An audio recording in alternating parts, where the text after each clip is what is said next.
அப்போதுதான் நாம் ஒரு முழக்கத்தை முன்வைத்தோம். ஈழம் எங்களுக்கு அரசியல் இல்லை, ஈழம் எங்களுக்கு அவசியம் என்ற முழக்கத்தை முன்வைத்தோம். தேவையில்லாமல் ஈழத்தை வைத்து அரசியல் செய்து கொண்டிருக்கிறார்கள் என்கிறார்கள். ஒரு தேசிய இனத்தின் மக்கள் என் இனத்திற்கென்று ஒரு தேசம் அடைவதை தவிர ஆகச் சிறந்த அரசியல் ஒன்று உண்டா? இல்லை.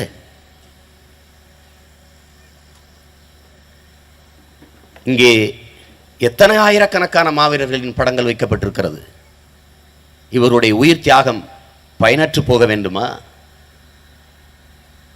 நான் அதைத்தான் என் தம்பிதங்களுக்கு சொல்ல விரும்புகிறேன். ஈழம் அவ்வளவுதான் என்றால் போராடியவனெல்லாம், உயிரை தியாகம் செய்தவனெல்லாம் பைத்தியக்காரனா? தேவையற்று போராடி விட்டார்களா? இவர்கள் யாருக்காக போராடினார்கள்?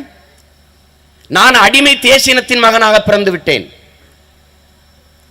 ஆனால் எனக்கு பின்வருகிற என் தலைமுறை பிள்ளைகள், என் தம்பி தங்கைகள் விடுதலை பெற்ற இனத்தின் பிள்ளைகளாக வாழ வேண்டும் என்பதற்காக உயிர் தியாகம் செய்தவர்கள். நமது மாவீரர்கள் கால்களை இழந்தும் களத்தில் நின்றார்கள். 100 பேரை சந்தித்தால் 70 பேருக்கு கால் இருக்காது, கட்டைக்கால். அவன் கடைசி வரை காட்டிக்கொள்ள மாட்டான்.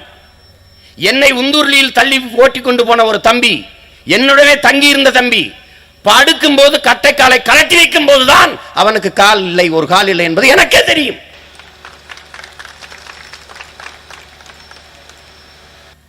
கால் இழந்த நிலையிலும் களத்தில் ஏன் நின்றான்?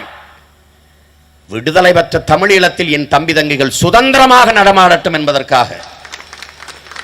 கண்களை இழந்து நம் தம்பி தங்கைகள், நமது மாவீரர்கள் களத்திலே நின்றார்கள். காரணம் என்ன?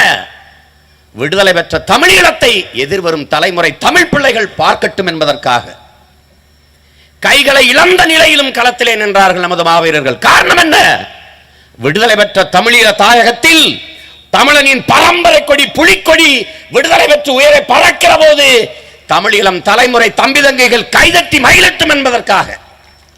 இந்த வீர மறவர்களின் ஈகத்தை மறந்து செல்வது என்பது இறந்த பிணத்திற்கு இணையானது. என் அன்பிற்குரிய தம்பி தங்கைகளே, அதை நீங்கள் புரிந்து கொள்ள வேண்டும்.